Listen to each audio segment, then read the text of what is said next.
하나님 말씀 봅니다. 신약성경 사도행전 5장 1절에서 4절까지 보도록 하겠습니다.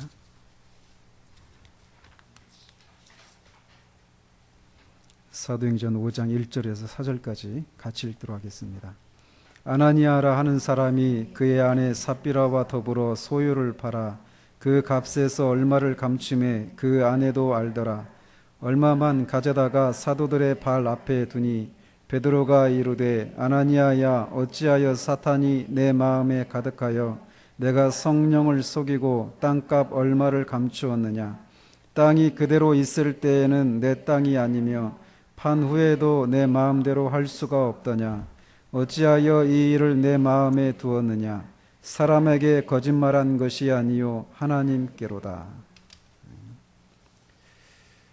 지난주에는 성령은 어떤 능력이나 영향력이 아니라 또는 어떤 감화도 아니라 완전한 한 인격이시라는 사실에 대해서 우리가 살펴보았습니다. 그분은 인격체로서 지성과 감정과 의지를 가지신 분으로서 우리가 만약 그분을 정말 우리 안에 모시고 있다면 우리는 그분과 교제를 할 수 있습니다. 우리 중 어느 누구도 성령께서 인격체라고 하는 사실을 부인하지 않지만 여전히 우리 신앙이 메마르고 공허하고 기쁨이 없고 불안한 그 이유는 사실상 우리가 이 교리를 머리로만 알고 있기 때문에 그렇습니다. 따라서 우리는 이 교리를 정말 성령님이 인격체이시다라고 하는 이 교리를 믿는다면 성령님과 살아있는 그런 교제와 그분의 인도하심을 실제적으로 맛보기를 구해야 합니다. 그렇게 할 때 우리의 신앙은 실제로 살아있는 신앙을 맛보게 될 것입니다. 오늘은 인격체이신 하나님이, 인격체이신 성령님이 하나님이시다라고 하는 사실에 대해서 살펴보도록 합니다.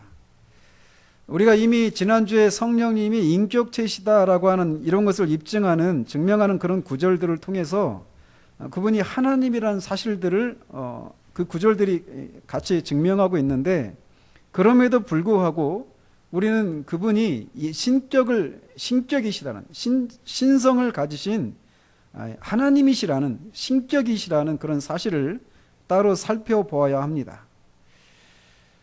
성령님이 하나님이시다라고 하는 이 사실은 삼위일체 교리와 연결이 되어 있습니다. 그리고 삼위일체 교리는 모든 진리를 아는 열쇠가 된다라고 로이드 존스는 얘기를 합니다. 왜냐하면 삼위 하나님이 천지를 창조하시고 구속하시고 그 창조를 완성하시거든요.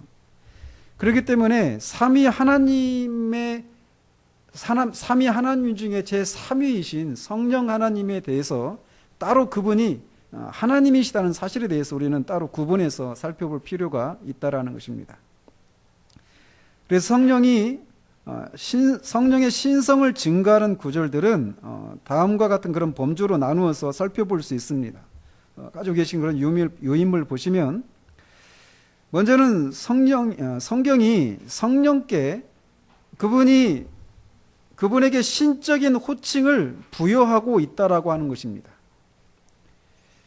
누가복음 1장 68절 70절에 보시면 찬송하리로다 주 이스라엘의 하나님이여 그 백성을 돌보사 속량하시며 우리를 위하여 구원의 뿔을 그 종 다윗의 집에 일으키셨으니 이것은 주께서 예로부터 거룩한 선지자의 입으로 말씀하신 바와 같다라고 이 사가랴가 얘기를 하죠. 성령의 충만해서 사가랴가 지금 이 찬양을 하는데 주께서, 즉 하나님께서 예로부터 거룩한 선지자의 입으로 이렇게 다윗의 집에서 한 종을 일으키셔서 그 백성을 구원하실 것이다라고 하는 것을 계속해서 선지자들을 통해서 예언해 왔다라고 말하고 있어요. 그런데 그 베드로후서 1장 21절에 보면 그 예언이 누구로부터 왔다라고 말하고 있느냐면, 예언은 언제든지 사람의 뜻으로 낸 것이 아니요 오직 성령의 감동하심을 입은 사람들이 하나님께 받아 말하는 것임이니라라고 말하고 있다라는 것입니다. 즉 죄인들을 구원하시기 위한 이 하나님의 그 구속 경륜에 대한 예언이 선지자들을 통해서 하나님이 주셨는데, 그 여호와께서 주셨는데 그 하나님을 베드로는 성령이시라고 말하고 있다라는 거예요. 즉 성령님이 여호와시라고 말하고 있다라는 것입니다.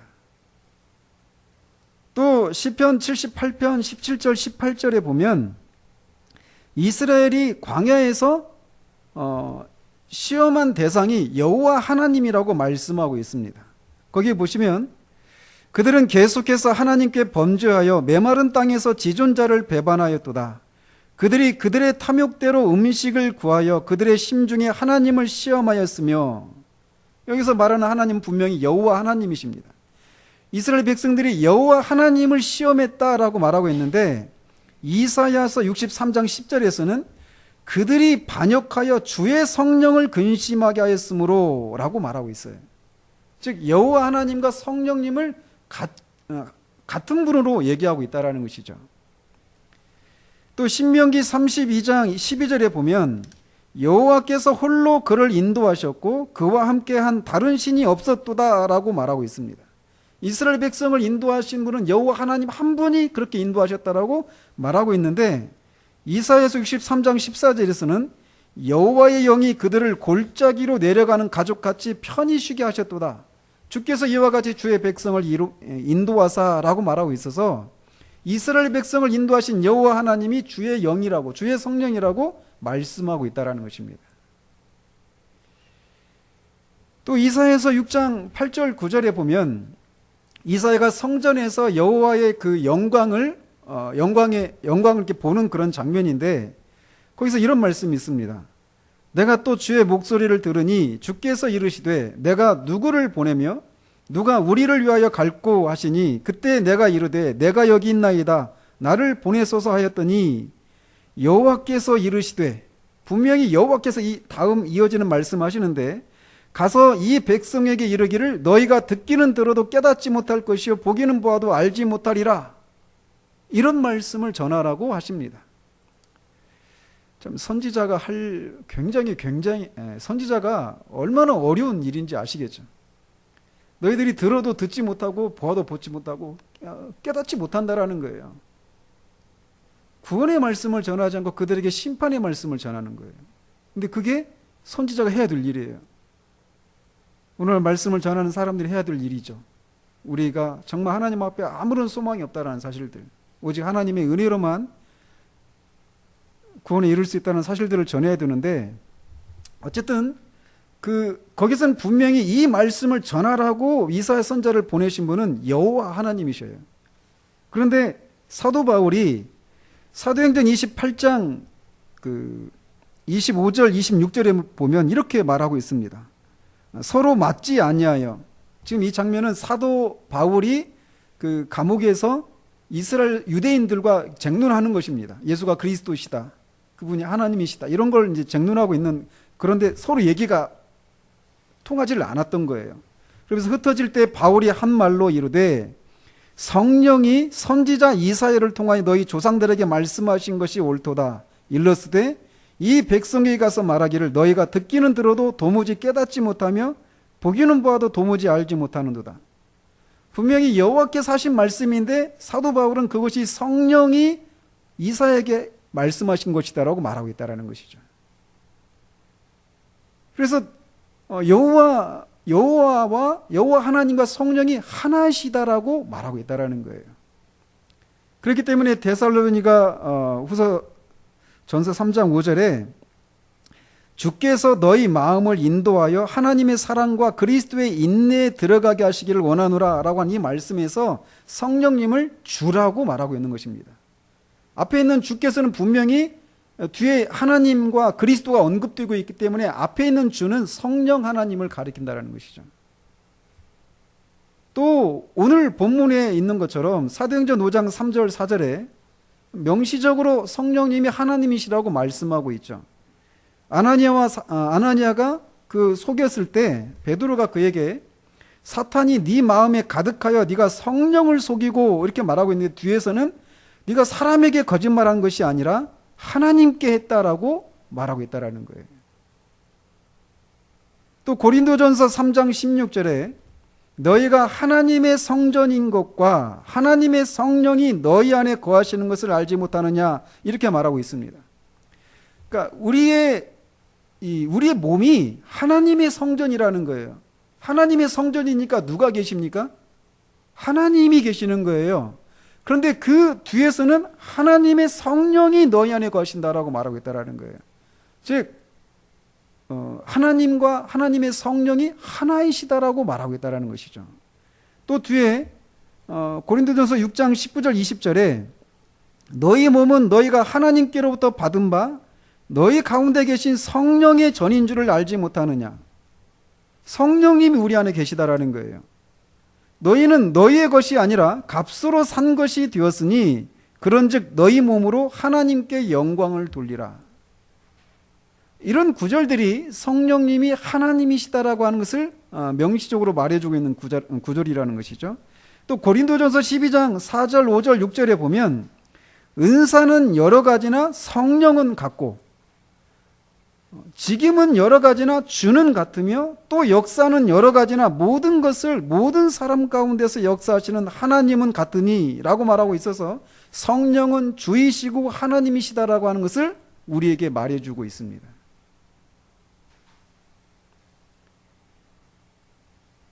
또 그 고린도후서 6장 16절에 하나님의 성전과 우상이 어찌 일치가 되리요? 우리는 살아계신 하나님의 성전이라. 이와 같이 하나님께서 가라사대 내가 저희 가운데 거하며 두루 행하여 나는 저희 하나님이 되고 저희는 나의 백성이 되리라 하셨느니라. 이 말씀에서도 하나님의 성전, 우리가 하나님의 성전이라고 말하고 있어요. 근데 앞에서도 우리 안에 성령님이 계시다라고 말하고 있어서 성령님이 하나님이시다라고 하는 것을 말해주고 있다라는 것이죠. 또 마지막 구절 보시면 모든 성경은 하나님의 감동으로 된 것으로 교훈과 책망과 바르게 함과 의로 교육하기에 유익하니 라고 말하고 있습니다. 즉 성경이 하나님의 감동으로 되었다 이렇게 말하고 있는데 베드로후서 1장 21절에서는 예언은 언제든지 사람의 뜻으로 낸 것이 아니요 오직 성령의 감동하심을 입은 사람들이 하나님께 받아 말한 것입니다. 이렇게 말하고 있어서 성경을 감동하게 하신 분은 하나님이신데 그분이 특별히 성령 하나님이시라고 말하고 있다는 것이죠. 이렇게 성경의 여러 구절에서 성령님을 하나님으로 여호와로 신적인 그런 칭호를 부여하고 있다라고 하는 것이죠. 또 그분이 하나님이라고 하는 그것을 말해주는 또 다른 근거는 성령님께 신적인 속성을 돌리고 있다라는 겁니다. 즉 성령님은 하나님께만 있는 그런 독특한 속성들을 소유하고 계신다는 사실들을 단언하고 있다라는 거예요. 그래서 먼저 출애굽기 15장 11절에서 보면 하나님을 거룩함에 영광스러우신 분이다라고 말하고 있습니다. 그래서 하나님의 속성 중에 속성이 바로 그분의 거룩하심입니다. 거룩함이라고 말할 때 그때도 하나님의 속성 우리가 살피면서도 말씀드렸지만 1차적으로 우리는 죄가 없고 순결한 이런 상태를 거룩함을 생각할 때 그것을 먼저 생각하는데 1차적으로 거룩함은 구별됨입니다. 그래서 하나님은 모든 만물과 구별되는 영어로 유니크라고 하는데 다른 것과 비교할 수가 없는 거예요. 그분의 사랑이 거룩합니다. 우리 피조물과의 그런 관계 속에서 사랑을 우리가 어느 정도 알 수 있잖아요. 그런데 그분의 사랑은 거룩해요. 그 어떤 피조물 속에서도 살펴볼 수 없는 유일하고 독특한 구별된 사랑이라는 거예요. 그 사랑이 죄가 없고 불순하고 이런 것이 없는 의미에서 거룩한 사랑 이런 의미도 있지만 1차적으로는 구별되다라는 거예요. 그분의 속성이 1차적으로 거룩함입니다. 그래서 하나님은 다른 모든 존재와 완전히 구별되어서 다른 어떤 것 속에서도 하나님 되심을 찾아볼 수 없는 오직 그분만에게서만 발견할 수 있는 그런 독특한 성품을 가리켜서 거룩함이라고 말한단 말이죠. 그런데 그 거룩하신 하나님, 그 하나님을 향해서 그렇게 말을 하는데 로마서 1장 4절에서도 성삼위의 제3위 하나님을 가리켜서 성결의 영이라고 부른다라는 거예요. 거룩함의 영 이렇게 부르고 있다라는 것이죠. 그래서 그 성령님께 하나님의 그 본성인 거룩함과 그의 신성을 돌리고 있다라는 것이에요. 또 히브리서 9장 14절에 하물며 영원하신 성령으로 말미암아라고 말하고 있어서 성령님이 영원하신 분이시다라고 묘사하고 있습니다. 또 시편 139편 7절에서 10절에 보면 내가 주의 영을 떠나 어디로 가며 주의 앞에서 어디로 피하리이까? 내가 하늘에 올라갈지라도 거기 계시며 스올에 내 자리를 펼지라도 거기 계시니이다. 내가 새벽 날개를 치며 바다 끝에 가서 거주할지라도 거기서도 주의 손이 나를 인도하시며 주의 오른손이 나를 붙드시리이다. 라고 말하고 있어서 성령이 계시지 않은 곳이 아무 데도 없다라고 하는 것을 말해주고 있습니다. 그분의 편재성이라고 말을 하죠. 모든 곳에 한꺼번에 완전한 존재로 계시는 분은 오직 하나님 한 분이십니다. 마귀는 결코 한 곳에 여기 있는 동안 다른 곳에 있을 수가 없어요. 하나님의 성령은 이렇게 편재하셔요. 근데 한 장소에 완전한 존재로 계십니다.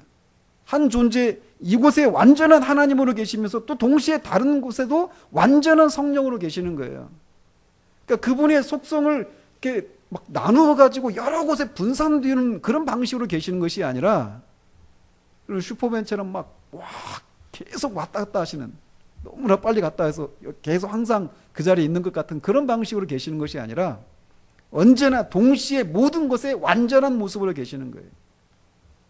사실 이 사실을 우리가 생각하면 정말 두 가지 반응이 일어나죠. 성령님이 모든 곳에 계신다라고 하는 사실들은 그리스도로 말미암아 하나님과 화해를 이루지 않은 사람들에게는 두려운 사실일 것입니다. 그가 죄를 행하고 있는 그 모든 곳에 계시니까.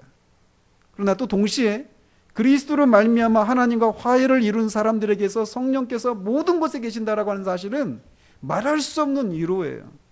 우리가 어떤 형편 가운데 있든지 어떤 자리에 있든지 원수에게 둘러싸이는 그런 상황이든지 아무도 나를 지켜보지 않는 외롭고 고독한 그런 상황 가운데 있어든지 성령이 거기도 계신다라는 사실들은 말할 수 없는 위로가 되는 것이죠. 근데 어쨌든 성령께 이렇게 편재하시는 분으로 성경이 말하고 있다라는 것이에요.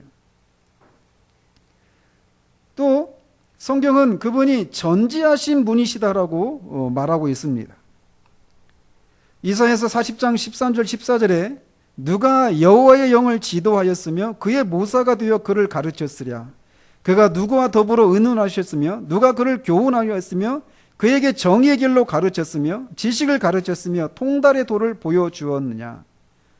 결국 이 수사 의문문인데 결국 아무도 이렇게 하는 존재가 없다라는 것이죠.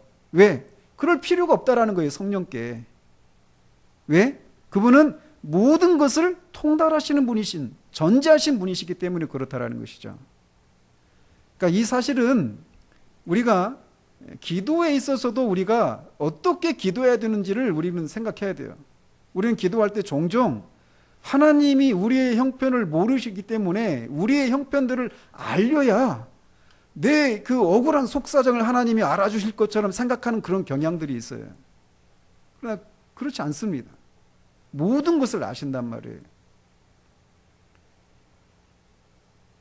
또 고린도전서 2장 10절 11절에 오직 하나님이 성령으로 이것을 우리에게 보이셨으니 성령은 모든 것 곧 하나님의 깊은 것까지도 통달하시느니라. 사람의 일을 사람의 속에 있는 영 위에 누가 알리요? 이와 같이 하나님의 일도 하나님의 영 위에는 아무도 알지 못하느니라. 이 무한하신 하나님의 깊은 것까지 통달할 수 있는 존재는 무한한 존재가 아니면 알 수가 없는 거예요. 그렇기 때문에 이 구절도 성령께서 전지하시다라고 하는 사실들을 우리에게 말해주고 있는 구절들이죠. 또 그 이외에도 요한복음 14장 16장 13절에 그가 너희에게 모든 것을 가르치고 그가 너희를 모든 진리 가운데로 인도하시고, 그래서 모든 것을 아시기 때문에 모든 것을 가르치시고 인도하실 수 있는 전지하신 분이라고 성경은 말하고 있습니다. 또 그분께 신적인 속성인 전능성을 또 그분에게 돌리고 있는데, 누가복음 1장 35절에 성령이 내게 임하시고 지극히 높으신 이의 능력이 너를 덮으시리니 이름으로 나실 바 거룩한 이는 하나님의 아들이라 일컬어지리라. 성령을 지극히 높으신 이의 능력이라고 말하고 있어서 그분께 전능한 속성을 가지신 분이라고 하는 것을 우리에게 말해주고 있다는 것입니다. 이렇게 그분께 신적인 호칭을 부여하고 있고 또 신적인 속성을 가지신 분이라고 하는 것을 말해주고 있다는 거예요. 또 이어서 하나님만이 하실 수 있는 그런 일들을 수행하시는 분이시다라고 성경이 얘기하고 있다는 겁니다. 가장 먼저는 창조입니다.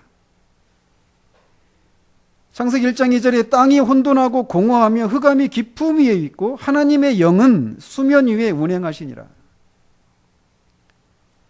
창조 때 이미 하나님의 영이 수면 위에 운행하고 계셨다라고 말하고 있어서 성령께서 창조에 관여하고 계시다라는 것입니다. 또 욥기 26장 13절에 우리 개역 개정판에서는 그의 입김으로 하늘을 맑게 하시고 이렇게 말하고 있는데, 개역 한글판에서는 그의 신으로 하늘을 단장하시고 이렇게 되어 있습니다. 원문에는 그렇게 되어 있어요. 즉 성령께서 하늘을 단장하셨다라는 거예요. 이 세계 우주를. 또 욥기 33장 4절에 하나님의 영이 나를 지으셨고 전능자의 기운이 나를 살리시느니라. 인간을 창조하신 분이 하나님의 성령이시다라고 말하고 있다는 것이죠. 또 이렇게 창조한 이 창조 세계, 또 창조한 인간들을 섭리하신다라고 말하고 있습니다. 시편 104편 30절에 주의 영을 보내어 저희를 창조하사 지면을 새롭게 하시나이다. 성령을 보내셔서 이 지면을 새롭게 하시는, 섭리적으로 갱신하시는 일을 하신다라고 성경이 말하고 있다는 거예요. 또 아까도 읽어드린 이사야서 40장 13절 15절에서도 성령께서 하시는 일들이 이렇게 이 세상을 섭리하시는 일이다라고 우리에게 말해주고 있다는 것입니다. 또 세상을 창조하시는 것처럼 죄인들을 죽은 자 가운데서 새롭게 창조하시는 중생의 사역도 성령께서 하시는 일이라고 성경은 말하고 있습니다. 예수께서 대답하시되 진실로 진실로 내게 이르노니 사람이 물과 성령으로 나지 아니하면 하나님 나라에 들어갈 수 없느니라. 육으로 난 것은 육이요 성령으로 난 것은 영이니 라고 말하고 있습니다. 또 디도서 3장 5절에 우리를 구원하시되 우리의 행한 바 의로운 행위로 말미암지 아니하고 오직 그의 긍휼하심을 조차 중생의 씻음과 성령의 새롭게 하심으로 하셨다라고 말하고 있어서 성령께서 우리를 거듭나게 하시는 일들을 하신다라고 말하고 있습니다. 또 로마서 8장 11절에 예수를 죽은 자 가운데서 살리신 이의 영이, 즉 성령이시죠, 그 영이 너희 안에 거하시면 그리스도 예수를 죽은 자 가운데서 살리신 이가 너희 안에 거하시는 그의 영으로 말미암아 너희 죽을 몸도 살리시리라. 죽은 자 가운데 계셨던 예수 그리스도를 살리신 분이 성령이시라는 거예요. 그런 것처럼 우리의 죽은 그 몸을 마지막 날에 부활하게 하시는 그 일을 성령께서 하신다라고 말하고 있다는 것이죠. 이렇게 창조하시고 섭리하시고 거듭나게 하시고 부활하게 하시는 이 일은 하나님만이 하실 수 있는 일이라는 것이죠. 근데 그 일을 성령께서 하신다고 해서 성령이 하나님이심을 말하고 있다는 것입니다. 또 마지막으로 그 성령님께 신적인 영광을 돌려드리고 있다는 것입니다. 마태복음 28장 19절에 그러므로 너희는 가서 모든 족속으로 제자를 삼아 아버지와 아들과 성령의 이름으로 세례를 주고 라고 말하고 있어서 성령님을 하나님 아버지와 성자 예수 그리스도와 같이 언급하고 있어서 성부와 성자께 돌려드릴 그 영광과 동등한 영광을 가지신 그런 분이심을 성경은 우리에게 말해주고 있습니다. 또 고린도 후서 13장 13절에 주 예수 그리스도의 은혜와 하나님의 사랑과 성령의 교통하심이 너희 무리와 함께 있을지어다라고 하는 이 축도를 통해서 성령님이 성부와 성자와 동등이심을 우리에게 말해주고 있습니다. 이렇게 신적인 호칭을 돌려드리고 신적인 일을 행하시는 것, 신적인 영광을 그분에게 돌려드리고 있는 것, 신적인 속성을 가지셨다라고 하는 이런 성경 구절들이 성령님이 하나님이심을 우리에게 말해주고 있다는 것입니다. 그런데 이 성령님은 이렇게 일반 그 자연계 속에서 성령님은 아까 말씀드린 것처럼 창조와 관련된 그런 일들을 하셔요. 그래서 루이스 볼컵은 이런 얘기를 합니다. 존재가 성부로부터 나오고 생각은 성자로 말미암음과 같이 생명은 성령에 의하여 매개된다라고 말하고 있습니다. 참 얼마나 멋진 말인지 모르겠어요. 그러니까 존재는 성부로부터 나오고 생각은 성자로 말미암고 생명은 성령에 의해서 매개된다. 이렇게 말을 하고 있습니다. 그러니까 성령님은 살리시는 영이에요. 생명을 주셔서 죽은 자들을 살리는 일이에요. 그 일을 성령께서 하신다라는 거예요. 이렇게 일반적으로 성령의 하시는 그런 특별한 일은 피조물의 그런 안팎에서 직접적으로 활동하심으로써 이 사물들의 완성에 이르게 하는 일을 하신다라는 거예요.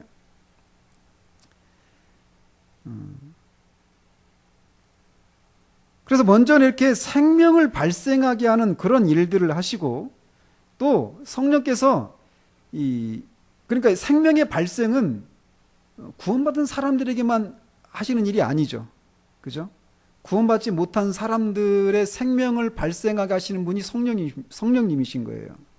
또 마찬가지로 사람들에게 일반적인 영감과 어떤 자격도 주시는 분이 성령님이십니다.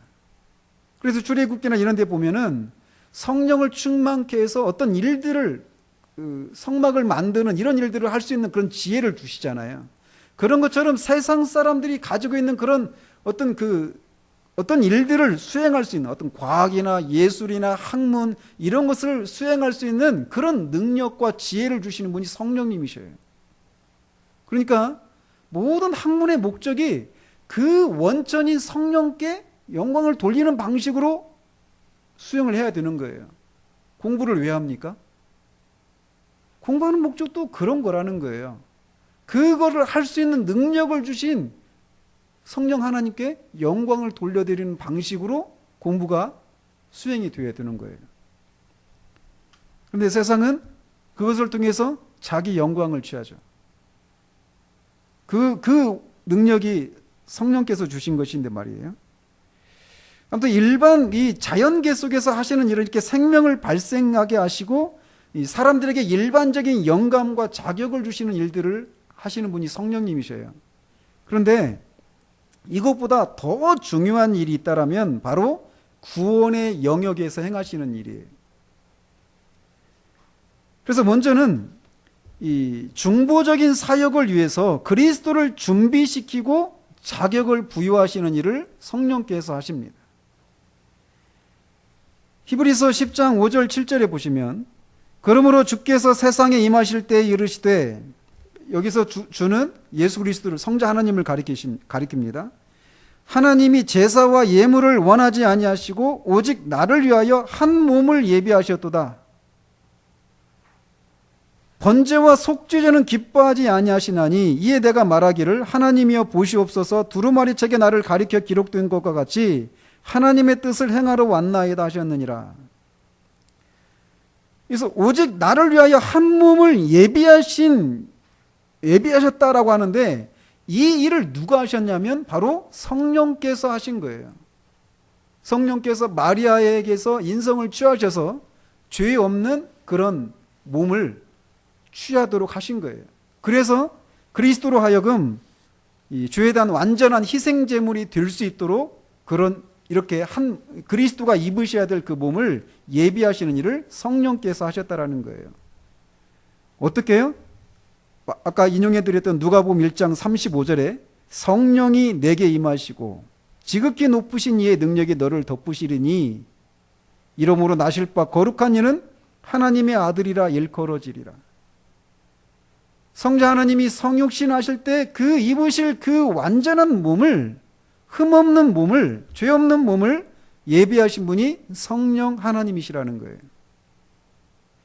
또 그 그리스도께서 이제 이스라엘에게 그리스도로 나타나시는, 그래서 우리와 같은 죄인과 일치되시기 위해서 세례를 받으시는데, 세례를 받으실 때 그리스도는 성령으로 기름 부음을 받으십니다. 성령이 비둘기 같은 형체로 그의 위에 강림하시더니 하늘로부터 소리가 나기를 너는 내 사랑하는 아들이라 내가 너를 기뻐하노라 하셨다. 세례를 받으실 때 성령으로 기름 부음 받으셨고, 뿐만 아니라 메시아로서의 감당하셔야 될 그 모든 일들을 하실 수 있는 능력을 성령을 통해서 부여받으셨어요. 요한복음 3장 34절에 하나님이 보내신 이는 하나님의 말씀을 하나니 이는 하나님이 성령을 한량없이 주심이니라. 또 성령은 성경에 영감을 주셨고 인간에게 하나님의 특별 계시, 즉 그리스도 예수 안에 있는 그 구속 사역에 대한 지식을 주신 일을 하십니다. 고린도전서 2장 13절에 우리가 이것을 말하거니와 사람의 지혜가 가르친 말로 아니하고 오직 성령께서 가르치신 것으로 하니 영적인 일은 영적인 것으로 분별하느니라. 인간에게 하나님의 특별 계시인 예수 그리스도의 구속사에 대한 지식을 주시는 분이 성령 하나님이시라는 거예요. 비록 사람의 입을 통해서 그 지식이 전달되지만 그 지식을 사람들에게 가르쳐 주시는 분은 성령 하나님이시라는 거예요. 어떻게 해요? 나중에 살펴보겠지만 성령의 조명하심을 통해서 그런 일을 하시는 거예요. 이거는 정말 놀라운 일이죠. 폴 워셔가 그런 얘기를 해요. 자기 그 회심 얘기를 이렇게 하면서 그 도서관에 들어가서 뭐 그 앞 얘기 다 들어야 되는데 이제 제가 거기만 잘라서 말씀을 드립니다. 도서관에 들어갈 때까지 자기는 그냥 예전에 자기였어요. 그런데 거기서 어떤 일이 일어나죠. 근데 자기가 말을 하는데 마치 만화에서 왜 뭔가 막 반짝하고 막 등불이 이렇게 전구가 있고 막 반짝반짝 하는 게 있잖아요. 불빛이. 그런 일이 자기에게서 일어났다라는 거예요. 그러니까 그 순간은 모르죠, 사람들이. 그게 무엇인지를 그 순간에는 모릅니다. 그런데 그 전에 자기에게 와서 복음을 전해줬던 그 사람의 전해줬던 그 말이 그 순간 그에게서 진짜 반짝하고 성령께서 조명하셔서 그 진리를 그가 진짜 알게 된 거예요. 그거를 알게 된 순간 그가 곧장 말하는 게 나는 예수님을 믿는다. 나는 이제부터 예수님을 따르겠다. 이렇게 사람들 앞에 말하는 거예요. 그리고는 당황을 하죠. I'm not me. 나는 내가 아니에요. 1시간 전에 도서관에 들어갔을 때요. 내가 아니에요. 성령께서 조명하실 때 진리가 우리에게 실제를 가지고 우리에게 다가오는 거예요. 그게 믿어지고.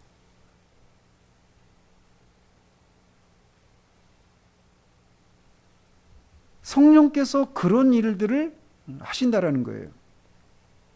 또 그렇게 성령이 한 사람 한 사람들을 그렇게 거듭나게 하실 때 하늘로부터 나서 그들이 출생하면 어디로 납니까? 우리나라에서 태어나면 어디로 태어나요? 다 대한민국으로 태어나죠. 예수 그리스도를 믿는 사람이 성령에 의해서 출생을 하면 새롭게 태어나면 어디로 태어납니까? 교회로 태어나는 거예요. 그래서 성령은 교회, 즉 예수 그리스도의 신비로운 몸을 중생과 성화에 의해서 형성하시고 성장시키시고 새 생명의 원리로서 교회 안에 거하십니다. 이 하나님이신 분이 교회 안에 거하셔요. 이건 개인적으로는 믿는 신자들 안에 이 하나님이신 성령님이 거하시는 거예요. 그래서 그 구절들 제가 써놨는데, 에베소서 1장 22절 23절에 또 만물을 그의 발 아래에 복종하게 하시고 그를 만물 위에 교회의 머리로 삼으셨느니라. 교회는 그의 몸이니 만물 안에서 만물을 충만하게 하시는 이의 충만함이니라. 이 교회를 형성하시는 일을 하시는 분이 성령님이시라는 거예요.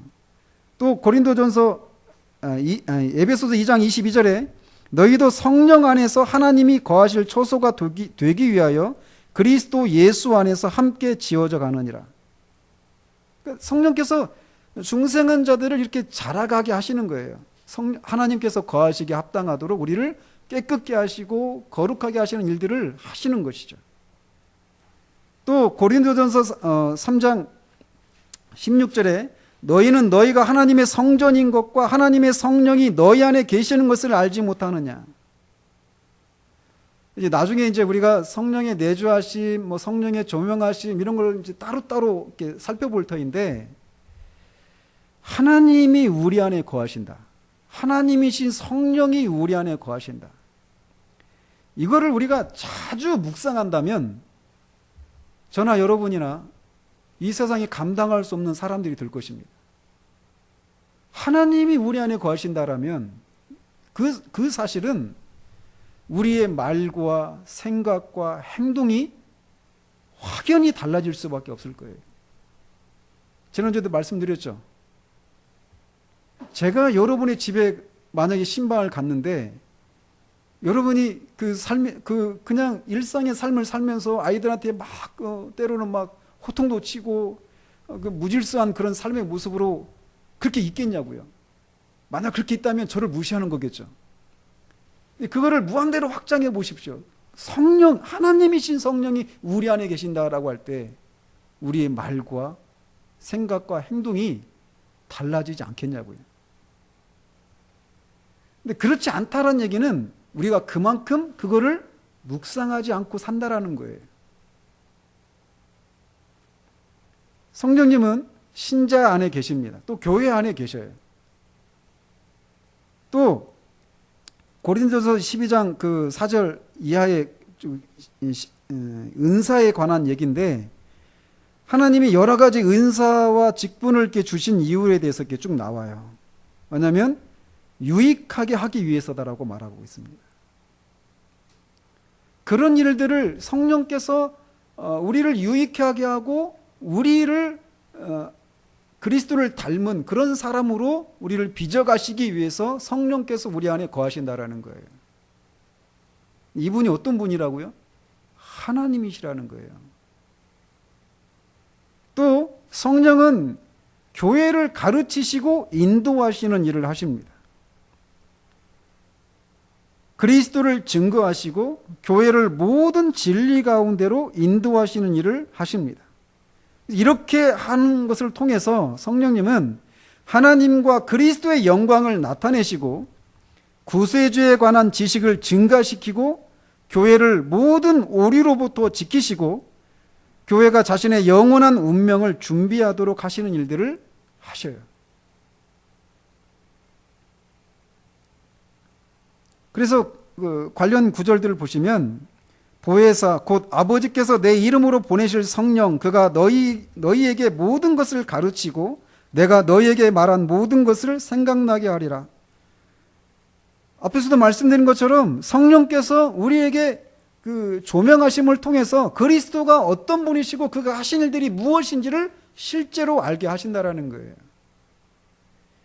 또 내가 아버지께로부터 너희에게 보낼 보혜사 곧 아버지께서 나오시는 진리의 성령이 오실 때 그가 나를 증언하실 것이요. 성령이 하시는 일이 그것이죠. 그리스도가 어떤 분이시고 어떤 일을 하셨는지를 증언하시는 일을 하셔요.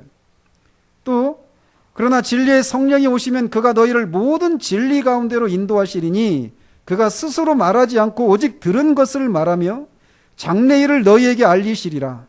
그가 내 영광을 나타내리니 내 것을 가지고 너희에게 알리시겠습니다. 그래서 성령께서 하시는 일, 이렇게 그리스도가 어떤 분이시고 그가 어떤 일을 하셨는가, 또 뿐만 아니라 그가 얼마나 그분이 도덕적으로 얼마나 영광스럽고 얼마나 탁월한 분이신가를 우리에게 알려주셔요.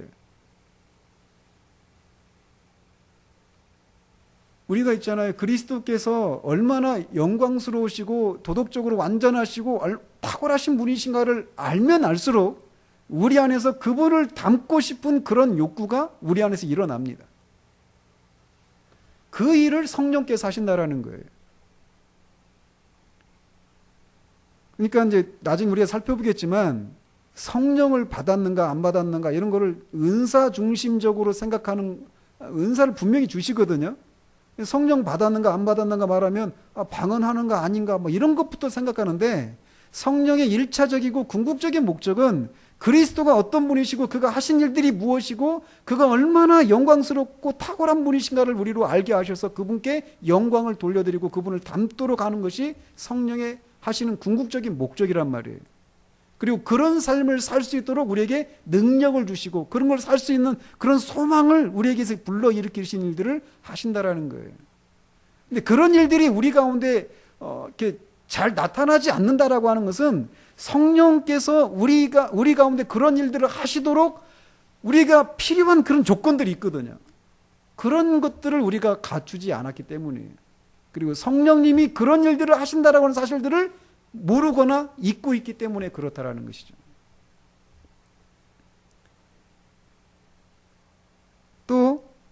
또한 성령이 우리에게 증언하시되 주께서 이르시되 그날 후로는 그들과 맺을 언약이 이것이라 하시고 내 법을 그들의 마음에 두고 그들의 생각에 기록하리라 하신 후에,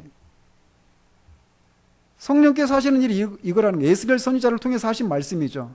율법을 그전에는 우리 밖에 돌에 새겨서 주셨지만 거듭나게 하시는 사역을 통해서 이제 그 율법을, 하나님의 계명을 우리의 마음에 심겨 놓으시겠다라는 거예요.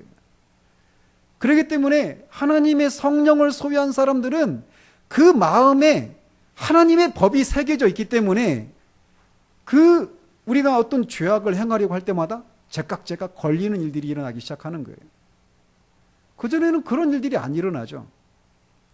하나님의 뜻을 분별할 수 있는 일들이 우리 안에 생겨나기 시작하는 거예요.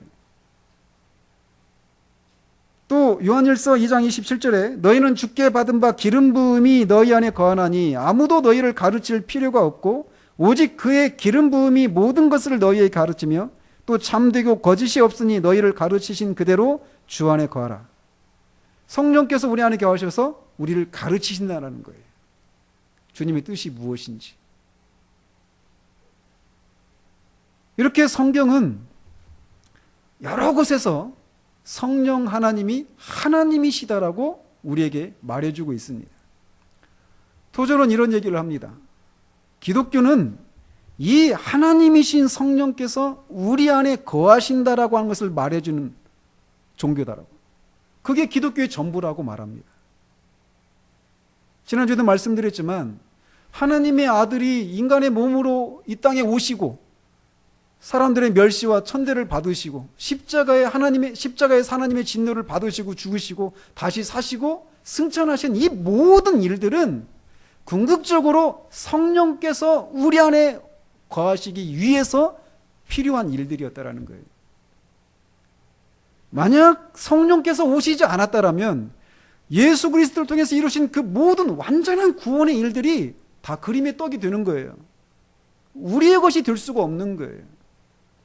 성령이 오시기 위해서 반드시 이 일들이, 그리스도에 오시고 죽으시고 다시 사신 이 모든 일들이 반드시 필요했다라는 것이죠.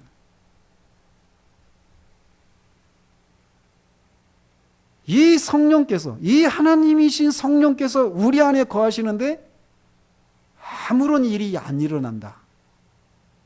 넌센스죠. 죄를 깨닫게 하시고 그리스도의 그 완전한 의의를 깨닫게 하시고 하나님의 그 심판과 진노를 깨닫게 하시고 우리에게 믿음을 주시고 진리를 깨닫게 하시고 그리스도가 어떤 분이시고 그가 하신 일들이 무엇인지를 깨닫게 하시는 그 일을 하시는 성령님이 우리 안에 계신데 구원의 감격이 없다. 절대로 있을 수가 없는 거예요. 로마서 8장 9절에 그리스도의 영이 없으면 그리스도의 사람이 아니라고 말해요. 즉 모든 믿는 진짜 구원받은 사람들은 다 그 안에 성령님이 계시는 거예요. 그 성령님이 우리를 살리시고 조명하시고 우리에게 믿음을 주시고 회개를 불러일으키시고 예수 그리스도를 믿게 하시고 우리를 거룩하게 하시고 우리를 가르치시고 인도하시고 우리를 영화롭게 하시고 그런 일을 성령께서 하시는 거예요. 전지하시고 전능하신 영원하신 성령이 그 일들을 우리 안에서 하고 계시다라는 거예요. 그런데 그런 일을 하고 계시는 성령님이 우리 안에 계신데 우리가 죄에 대한 깨달음도 없고 예수 그리스도에 대한 믿음도 없고 그 예수 그리스도를 믿어서 구원에 이르렀다라고 하는 그 사실에 대한 확신도 없고 그런 일이 내게 일어났다는 사실들을 인해서 구원의 감격도 없고 그런 일이 일어났을 때 우리 안에 분명히 그런 본성이 새롭게 변화되는 일들이 동반되거든요. 그런데 여전히 내 배를 위해서 내 영광을 위해서 살아가고 하나님의 영광은 뒷전인 그런 그리스도인, 그런 그리스도는 성경에 없다라는 거예요.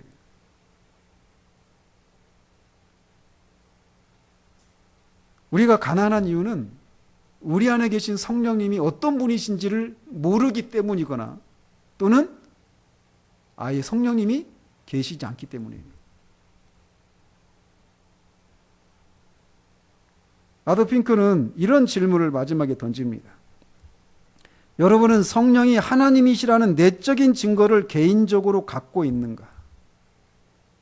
이 질문에 우리는 정말 정직하고 정말 엄숙하게 대답을 해야 돼요.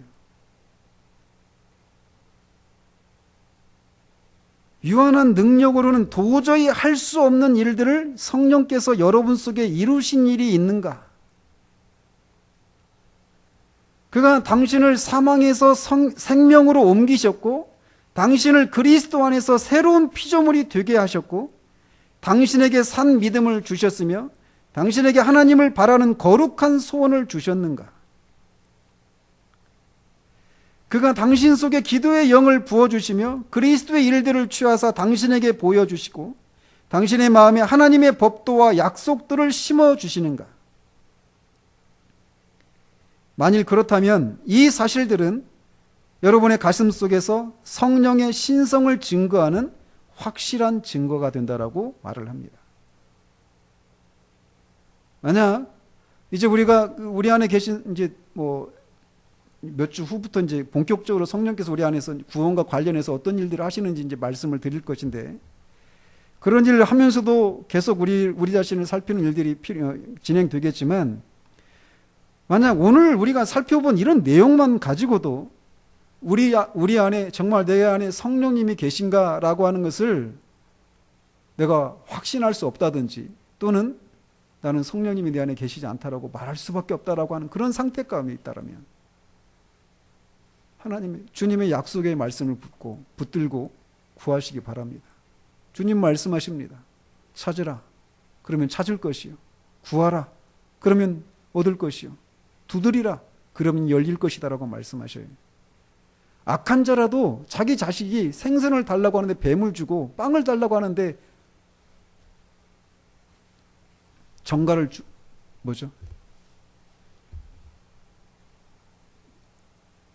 지금 생각이 안 나요. 아무튼 악한 자라도 자기 자녀가 먹을 걸 달라고 하는데 절대로 그걸 거절하거나 나쁜 것을 주지 않는다라는 거예요. 하물며 하늘에 계신 너희 아버지께서 구하는 자에게 성령을 주시지 않겠느냐. 구하십시오. 찾으십시오. 두드리십시오. 주십니다. 그러나 이미 하나님의 은혜로 성령님을 우리 안에 모시고 계시다라면 사실은 제가 이 지점이에요. 정말 우리 자신을 정직하게 돌아보고 그 하나님이신 성령이 우리 안에 계신데 과연 우리의 삶이 하나님을 모시고 계시는 그런 삶이라고 할 수 있을 만한 그런 능력과 생기와 그런 활기와 그런 거룩함과 의로움이 우리 가운데 있는가? 충분히 증거되고 있는가? 충만한가? 기쁨이 있는가? 평강이 있는가?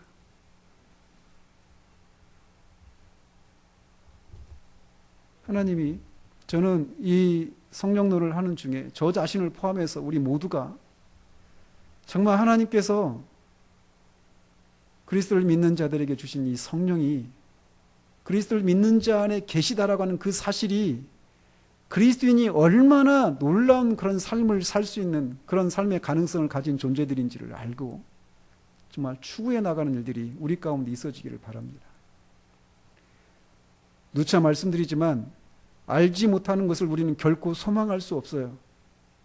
그러나 소망하지 그걸 추구하지 않는 동안에 우리는 결코 그것을 누릴 수가 없습니다. 이 성령에 대한 성령이 하시는 일들에 대해서 우리가 우리 안에서 정리된 지식을 가짐과 함께 동시에 그것을 실제로 우리가 맛보아 알기를 추구하고 소망하는 것들이 우리 가운데 같이 병행되어지기를 바라요. 그렇지 않은 우리들의 현실을 지내서 애통해하고 하나님 앞에 구하는 우리들이길 바랍니다. 의에 줄이고 목마른 자는 복이 있나니 저희가 배부를 것이며 이것이 우리에게 있어지는 일들이 있기를 바랍니다. 기도하겠습니다.